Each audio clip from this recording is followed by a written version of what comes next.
Right then, welcome to Popalong RC. I'm here with Darren Boyle, founder of DMS Racing, X-Factor UK. Now, the reason I've come round is to collect this does not look like my RC10 anymore. You've done some, we call it hop grades on the channel. We coined a new phrase, hop grades, but we'll go through them in a minute. But what I thought would be good is that you've pulled some old photos out of your loft, and we're going to go through this because I've known you for a long time. I think mine and your dad actually knew each other before you and I knew each other. We go way back, and I had a big old break from RC racing, come back to it, and here we are today. But you've got some interesting photos to show people. So DMS the shop, how long has the shop been going for? We started the business out in 89. 89. But the actual shop, the walk-in shop, was 92. Right. Down on St Albans Road. Yeah, no, I remember it well. So not only obviously the shop has been going for a while, the club, DMS Racing as a club, has been going for a long time, right? And it started off in very grassroots in a park opposite my house, funnily enough, and it's grown to what it is now. So it's an indoor club in Watford. We've frequented a few times to your club, thoroughly enjoyed it. And that's going well as well.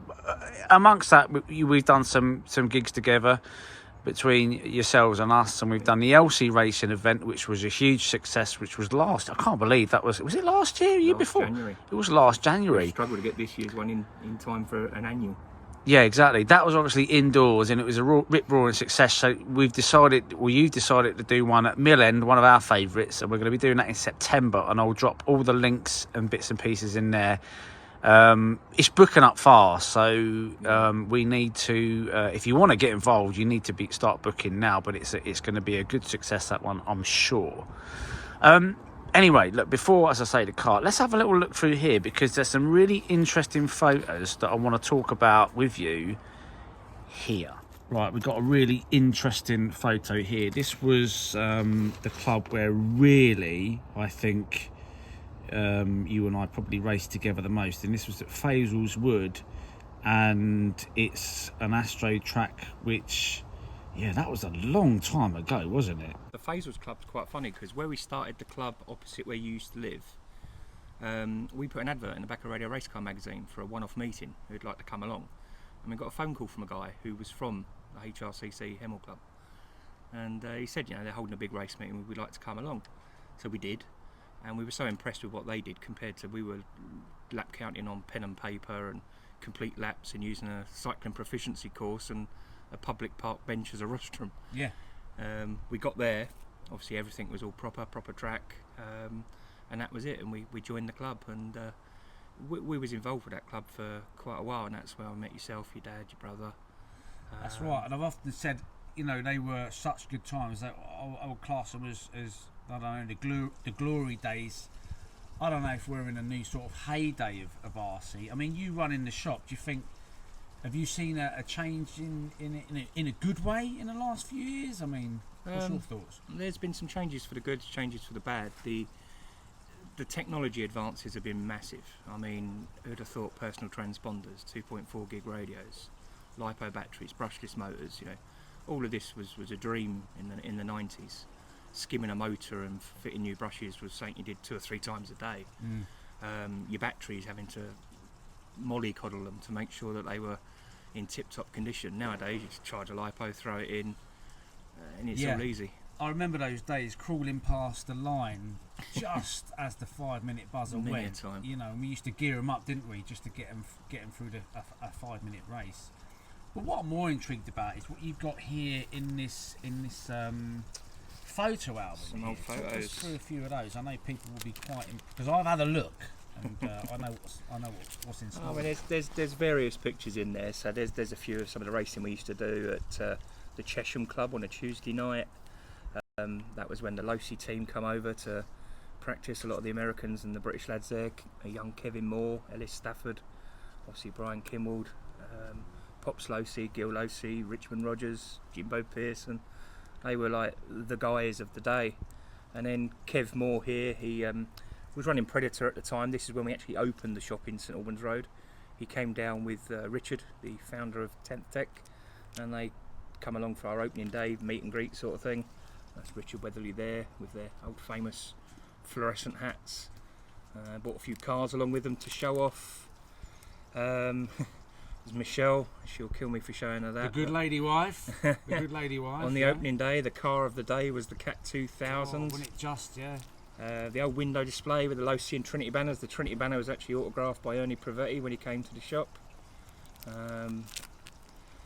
Some of the other cars, the RC10 before it was the re-release, the original version of it. Yeah. The Traxxas TRX one that we'd done the 24-hour race with. I remember that, yeah. My old Predator itself. Cat 2000, lots of old cars. This was down at St Albans. This was the grass track beside where their proper off-road track and the tarmac track were. So that is literally just left, all right, whatever, of the track. We done videos on it. Have a look at the footage here. That's actually where the pump track is now. Right. Okay. That pump track was built on that very bit of land. That was on the banking. And you were saying, whose car is that? It's Kimmell's car. See his colours there. That was the prototype double XT that they brought over. The team were running the LXT truck prior to that. And where is that picture taken? They're at St Albans. They came over and done a truck national and some testing. So how about that? The legend. I mean, we bat names around in the RC world, and Kimwold's up there undoubtedly, and he was in the little old town of St Albans. How about that? He That was is indeed. insane, isn't it? And was such a humble guy. He'd help anyone. He was very shy, a bit like myself. Yeah. More of the Predator, various shots from the opening day. Just a lot of history. A good friend of mine there, Tony Bloomfield, Darren's dad. That was at one of the many shows we did up at Olympia. Some of the old tracks that we used to have where the guttering was literally taped down with brown parcel tape. Looked like a patchwork quilt back in the days. But it did the job, yeah. It did. Keith Elmke and George Land there of the old Helga racing days.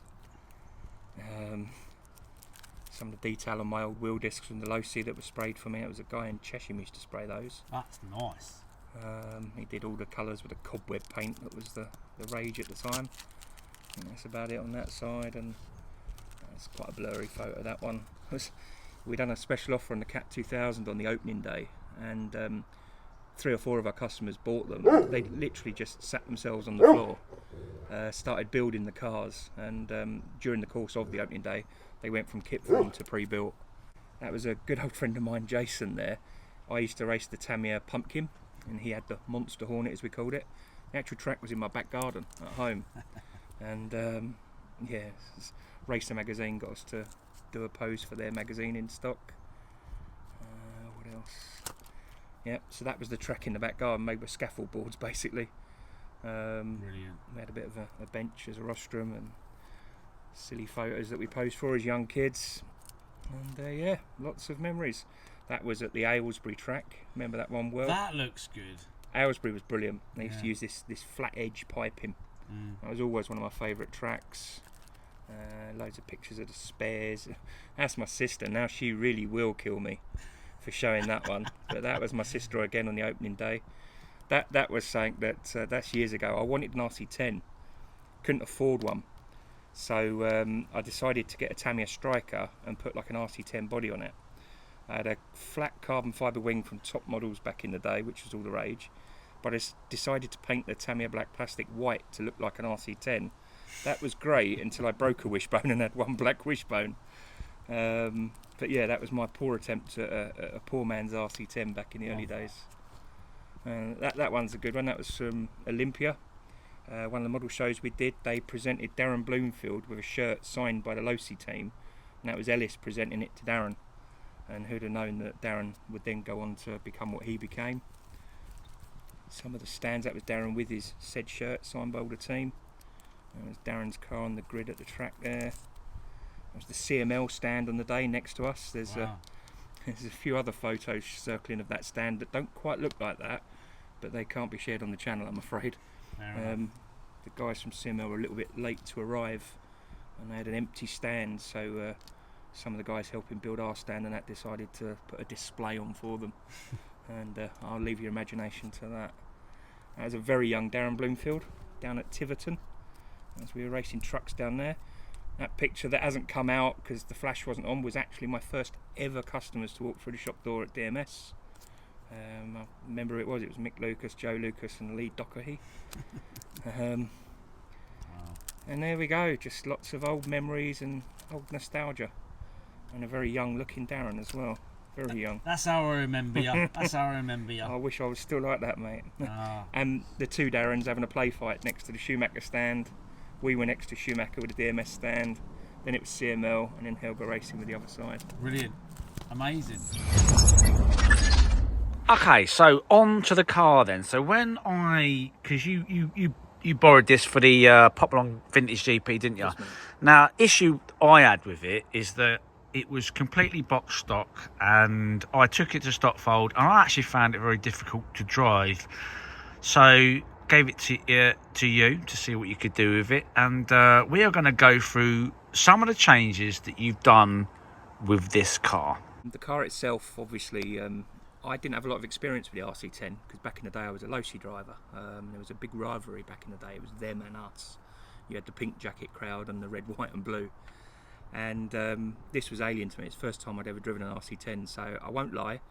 I had an idea and a few setup things to try, but one of our suppliers out in the States, Moto Obscura, which is owned by Nick DeVito, I messaged him and said, you know, you're experienced in this sort of field with the vintage cars, can you give me some pointers? And he was quick to say that they don't race on AstroTurf over there at all. I said, just give me the best setup for a high bite dirt track and we'll start from there. And it was a good starting point, but one of the first things that we did was we laid the shocks down a lot on the car, stopped a lot of the roll on the car. We went up in oil from what you had inside it to, I think you had 35 weight front, 30 rear, if I recall. It was, yeah. And we went up to, we got one of the little TKR stickers on the tower there, 450 weight. We ran on the front, 400 rear. We went up in spring on the front also to the blue front spring. We opted to fit the carbon towers from Moto Obscura.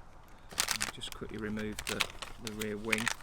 Now this looks completely different to how I... Yeah, a little bit. Oh, I've had to take the transponder out of it. Well, actually, no, it's still there, but I had to borrow it out. But yeah, so the carbon tower gives you more mounting holes than what the standard tower does, and gives the provision for B6 proper wing mounts, which was a lot better. We fitted their carbon gearbox brace, carbon front tower as well, which again had a couple of extra holes. They also supplied the battery tray. Now, to be fair, you had a really nice tray in there, but this one moved the battery even further forward, which we were told was quite critical for steering on the car. They gave us their 8/32 serrated wheel nuts, so just like the modern cars now, you can crank down on the wheel nut without that slipping. Nice.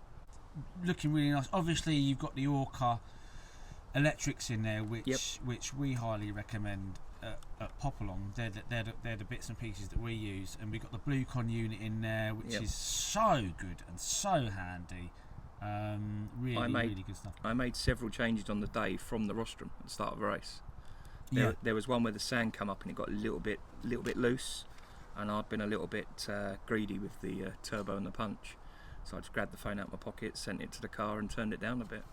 So have we got any other bits and pieces that you've done on the car that you can remember? Yeah, there's quite a few, to be fair. A lot of them are just tiny little changes, and then some of them are more visual. So, for instance, Avid, our good friends at Avid, have supplied titanium turnbuckles for it. They are nice. They're 3.5mm, so they're stronger. We had to use some old school Lunsford ball cups on those. On the back end there's a little grub screw just been tapped and put in on the hinge pin. Just see it above the hinge pin. Removes a lot of the play. I can see that in my hand in the way. Removes a lot of the play on the suspension by just locking the pin in place. That was quite critical. I changed the slipper to one of the Avid slipper clutches again, which was quite an important change for me. It was so smooth with that slipper. Didn't want to pop a wheelie all day. I did have some of the brass chassis weights from Moto Obscura fitted as well. Some people say obviously that counters moving the battery forward, but it just put a mass in the middle of the car. It just made the car feel a bit more planted. We also had a new brand we're going to be doing that will be announced shortly. A company called X-Out. They have their take of the lockdown connectors.